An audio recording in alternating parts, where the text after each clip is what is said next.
As a divorced young dad, my dad had me when he was 18. You want to talk about resiliency? Resiliency is having your 3-year-old with you while you're working 3 jobs, trying to figure it all out, right?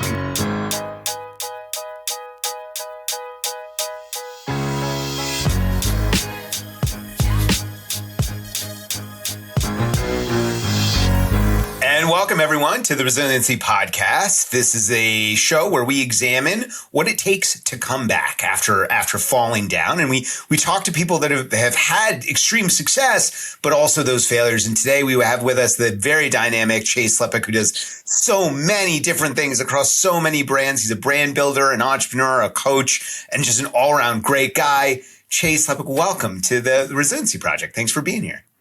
Thanks for having me, buddy. Good to see you. It's good to see you. It's been a few years. We reconnected recently, and I thought, you know what, gotta have you on the show because I absolutely love your story. And the first question we ask every guest here is, tell me about your biggest failure. What was the time that you just absolutely thought it was going to work out and it just didn't? Oh boy, I'm gonna take you back in time a little bit. My biggest failure.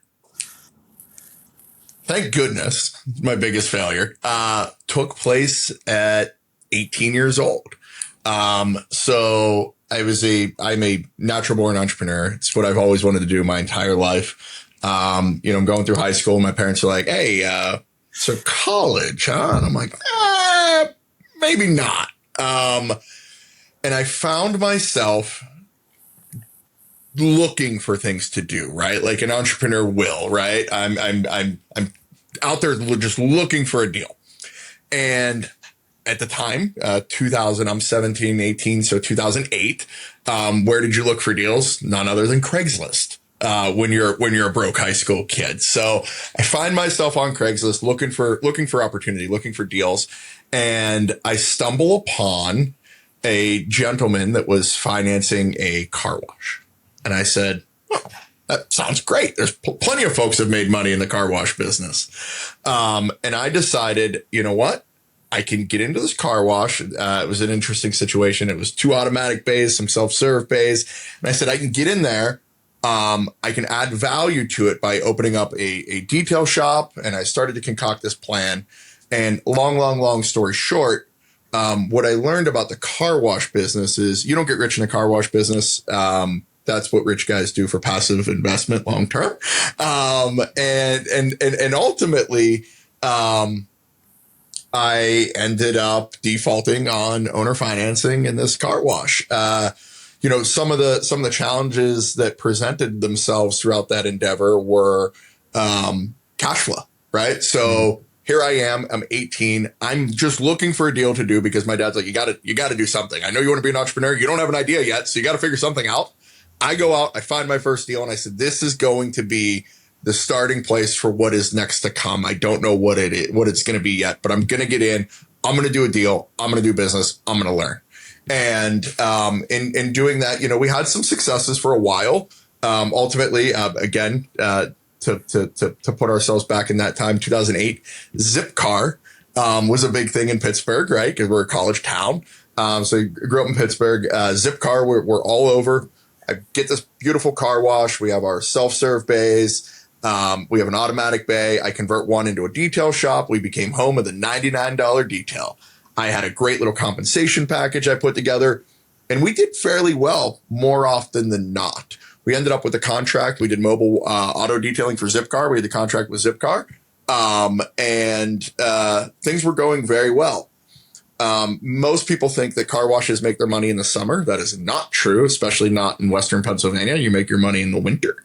And at 18 with very little cash reserves, while the good months were good, the bad months were hard. And ultimately I got myself into a cash flow pinch, and ended up having to go, at this point I had started another company, again, putting ourselves in that era, 2008, 2009, maintaining foreclosed real estate. And that business was starting to do well. And I was robbing Peter, the successful business at the time, to pay for the car wash, and ultimately just couldn't do it, and ended up defaulting on this owner financing deal, gave up the equity that I had in it, had a little bit of little bit of pain there in terms of penalties and fees, and probably set me back at that time, 150 grand, which at 18 was brutal. So that, I think, is probably the biggest ball smack my face to date.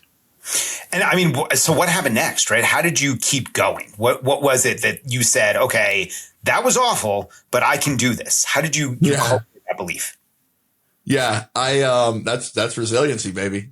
That's resiliency. So, I got back up, got out of the deal as quick and cleanly as I could, and said, okay, at that point, again, I'm 18. I know that I want to be in business.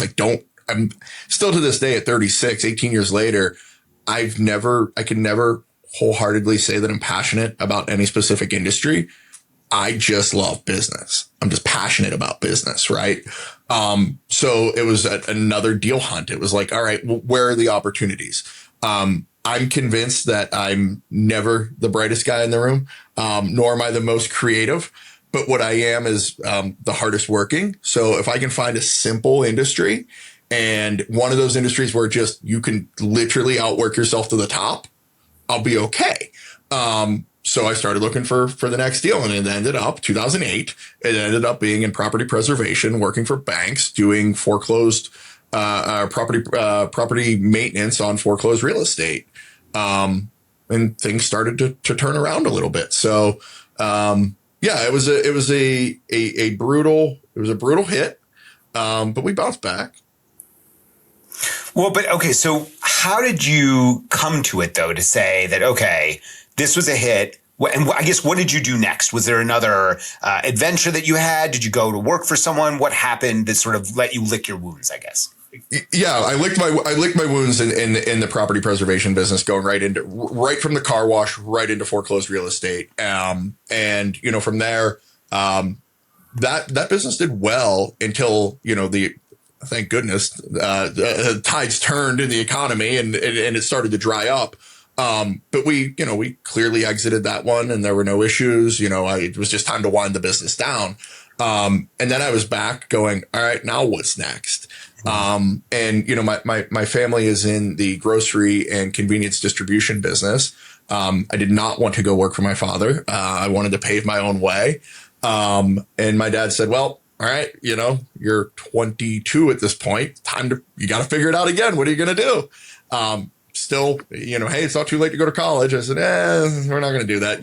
We've done this twice, we're going to do it again. And, this time, at least I had a little bit of cash in my pocket. The business was doing well. And my father said, I think what you should give a go working for a brand. My family's business is largely beverage focused. So my dad said, why don't you go work for a beverage company for a little bit, see if you like it. Maybe you want to go start a beverage company. Maybe, maybe you find that you like that while you're still figuring out, what your next venture is going to be on your own side. And I ended up going to work for a little brand called Boylan Bottling. It's a craft soda company. At the time, it was around 125 years. To this day, we're 137 years strong. And I took a street level sales job there, attached to my father's distribution company, which was hell. I was one responsible to a corporation, but also responsible to my father, who was my customer, which was pretty brutal. And started going door to door, selling sugar water to pizza joints and burger joints all around Pittsburgh. Amazing, man. So talk to me about who you are, where you came from. Give me a little bit about your background. Now we can actually start the interview. All right, cool. So I grew up about an hour north of Pittsburgh in a very pretty rural blue collar town. My parents were divorced younger than I can remember, and my father to this day continues to be the hardest working dude I know. So I had a front row seat. I spent most of my time as a kid with my dad. He had bars. He had, companies that put billboards above urinals in bars. And, he was a fish cutter. He was a delivery driver. He was a salesman, and he did it all. And he did it all with me right next to him. Having that front row seat to just grind and hustle. And again, resiliency, right? My father is the son of a first generation Korean immigrant. My grandfather, loaded vending machines for a living. We didn't have much. He didn't. We had just enough, right? And as a divorced young dad, my dad had me when he was 18. You want to talk about resiliency? Resiliency is having your 3-year-old with you while you're working 3 jobs, trying to figure it all out, right? And ultimately, and I mean, Nick, if you could ever convince him to, that would be one hell of a podcast, but it ain't going to happen. I can tell you that right now. I know it. Yeah, I know. I love that story. It's not going to happen. But, I had a front row seat to resiliency, right? My dad at the time, I'm probably 3, and we'll put my dad at, 22, 23, single dad, fairly new family in the US and just grinding it out. So I grew up with a front row seat to hard work, grit, and resiliency. My grandmother, who is now 80, still works for fun, but that's just, that's what she does. And, she's funny. I'll call her and I'll say, "Hey, Graham, you going to come up? We've got this thing going on with the kids. I got to work that day." We've done okay. You don't have to work. But, that's what's in her, that's what's in her. So I think, Nick, as I look back and I try to reflect on the earlier parts of my life, it all comes back to spending time with my grandmother and my father doing business or working. Every bit of it. And it's the best memories I have. And I've got 2 kids myself, right? So I'm married. I live here in Richfield, Ohio now. Moved up here for my wife's career about 6 years ago. So I'm married with 2 kids, and I've got a pretty eclectic personal portfolio of small businesses. And the thing that I am so excited about now that my oldest is 8, is having her tag along with me. Today, she'll come on a weekend into my warehouse where we run our auction company. She'll run around because those are the best memories I had. I didn't feel like I was, we got to go with dad to work today. It was a front row seat to real life. And I enjoyed every damn bit of it. So I'm excited to see my kids starting to do that. I'm doing the same thing my dad did with me. So talk to me about sort of some of these younger brands that you might coach, right? And when they get to a hard place, what do you tell them about pushing through and how to think about adversity? Yeah. So I guess for a little bit more context for the audience, by day, I have a W-2 job. I've had that job for 15 years now. Doesn't happen often. Went from selling sugar water door to door to president and chief operating officer for a portfolio of family office owned brands. My background and my time is largely still spent in consumer packaged goods. I manage brands like Boylan Bottling, Jolt Cola, MASH. We've been in the protein bar business. I'm actually the interim president right now at a cosmetics manufacturing plant that we ended up with. And then I have an interesting little portfolio of small businesses. One of the things that I am so grateful for and fortunate to have the privilege to do is work for just incredible people in a corporate environment and still be able to scratch my itch. And it's actually not only is it allowed, but it's actually encouraged, because I think smart people identify that you don't always have to burn the boats. You can, and there's benefits to having an entrepreneur and corporate leadership, and there's benefits to our personal and our family holdings that come from me working at a large bank, right? So one of my personal companies, as Nick was referencing, is I do a lot of early stage coaching and angel investing for early stage consumer packaged goods companies. So in my daily career, we run fairly established brands, historically a lot of distressed assets. And about 5 or 6 years ago, I was like, oh, there's a lot of really cool brands out there that I'm introduced to, that I've done, some angel investing in, and they come into the same challenges time and time again. The consumer packaged goods business over the last decade has gotten kind of sexy. And there's a lot of folks coming from outside the industry that want to get into it. And they don't necessarily understand all of the nuance, right? So as I'm doing some of these angel investing or some of these angel investments, and I'm talking to founders, the same problems come up time and time again. So I started a small little agency where we do a lot of the fractional work for them, and I do a little bit of coaching with them. So in that, the problems and the questions that come up and how do I coach them, I think, Nick, was your question. Yeah.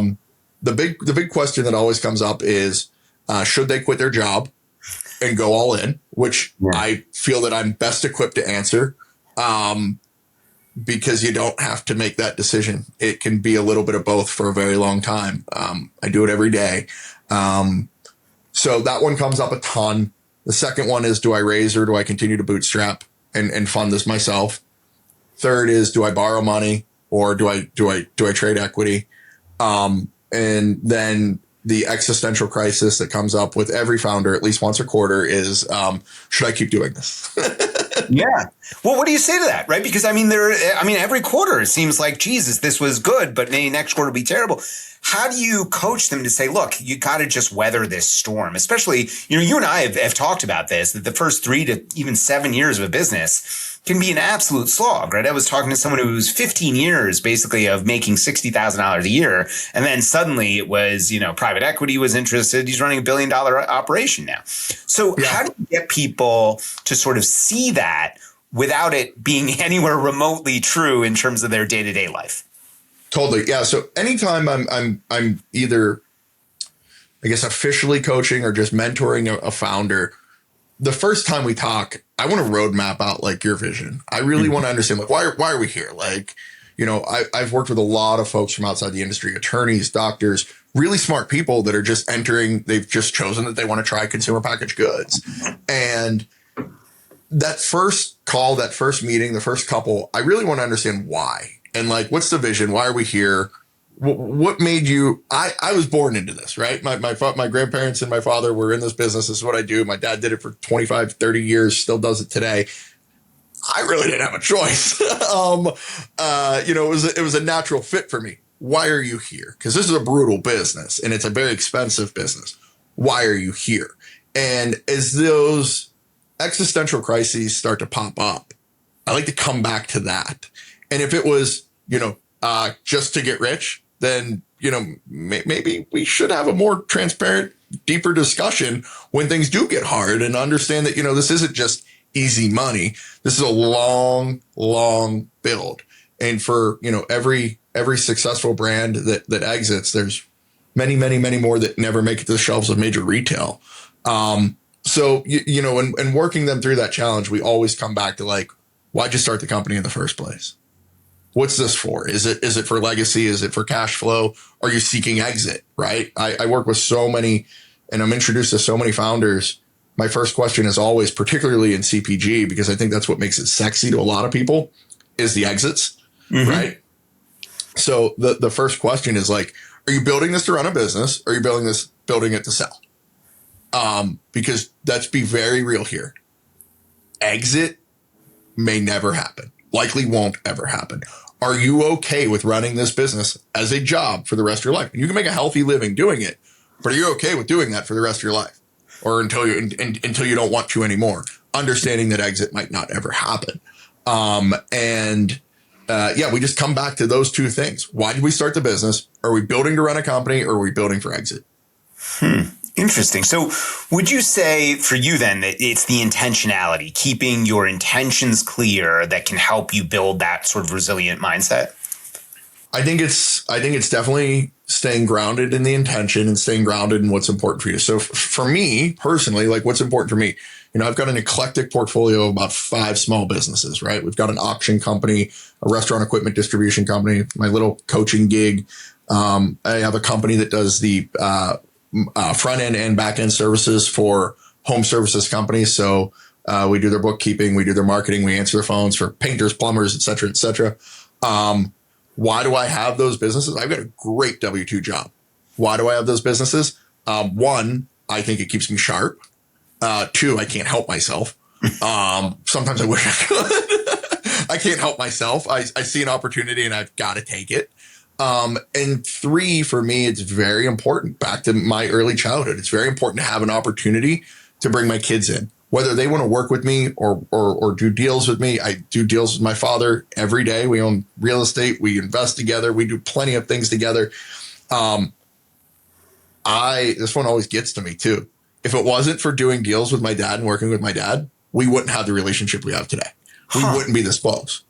I talk to my dad 6 times a day. Yeah. Right. Because we conduct business together all day. He is my best friend. We talk all day long. Would we if we didn't do deals together? Probably not. We would have a much more conventional father-son relationship.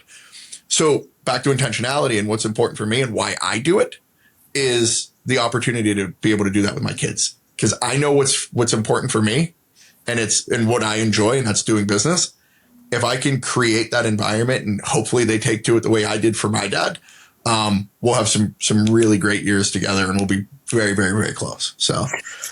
And I'd love to, that's amazing. And I know that you work with a lot of young entrepreneurs. What do you say to them when they bring up things like, well, but this guy on Instagram is doing it this way and he looks to be killing it? Like, how do we combat this idea that social media is reality?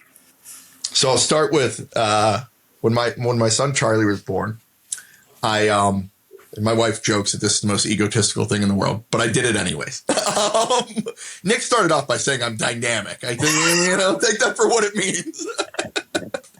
So I created in my phone to this day for 10 years, I've kept Apple Notes, and it was my rules for life, right? They started off from me, and it was things that I wrote down that I was like, this is going to become a guiding principle for me. And then when I had my first son, I printed the top, I think 20 off on a thing that hangs in his room. And number 1 is be a plow horse, not a show horse. Mm-hmm. And I believe that, still very much to this day, that is my number 1 guiding principle. Right. And when we want to talk about Instagram and things like that, right? Like, I work in a very sexy category. I just launched a very sexy brand. We could be doing that. And I'm not saying that there's not value in doing that for what's good for the business, but those are just highlight reels. I see a lot of founders in CPG that are just on Instagram and TikTok and Twitter all day telling you how smart they are. And then you go to find out, 18 months later that they were hemorrhaging cash and they're completely out of business. Those are highlight reels. You're seeing what somebody wants their public persona to be, and they want business to look easy because they want you to think that they've got some secret special sauce, and they don't. I've yet to meet anybody that's got some secret special sauce in this business or any business there. Does that answer your question?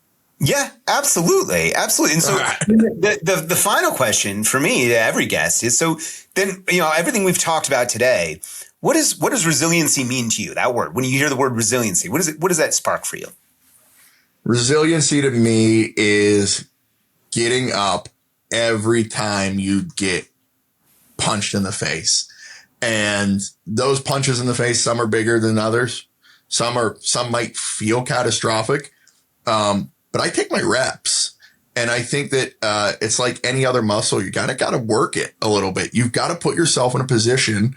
I'll reference my poster again for my son. Take the biggest bite you can, and then figure out how to chew it again. It's sort of the same way. I am intentional about putting myself in a position to get punched in the face every once in a while, because when the big punch comes, I got a little bit of a callus right here, and I can take it. So resiliency is to continue every day, step by step. It's in the shitty dark hours that nobody wants to talk about. Nobody wants to talk about when you're sitting here and you're talking about, can't make payroll, stuff like that. Nobody wants to talk about that. That's resiliency, to say, I could walk away from every one of my little small businesses tomorrow and still live a great life. I've got a fantastic W-2. My wife's got a great job. I've got a great family business. I'll walk away tomorrow, burn it all down, and go, see ya. I still live a fantastic life. It's not what I want. It's not what's in me. And I actually kind of enjoy taking the punch every once in a while. So resiliency to me, in short, is taking the punch and keep on going. Keep on going. And sometimes, expecting the punch, right? And saying, look, I might get punched in the face here, and that's okay, right? I'm working a deal right now. I'm getting punched I've been taking little punches every about 3 hours. And you just hope that the big punch doesn't take you out. That's all we can do, right? Chase, thank you so much. Where can the people find you? You can find me on Instagram mostly at Chase Slepak, Slepak. Awesome, man. Well, Chase, thank you so much for being here. And ladies and gentlemen, until next time, this has been the Resiliency Project.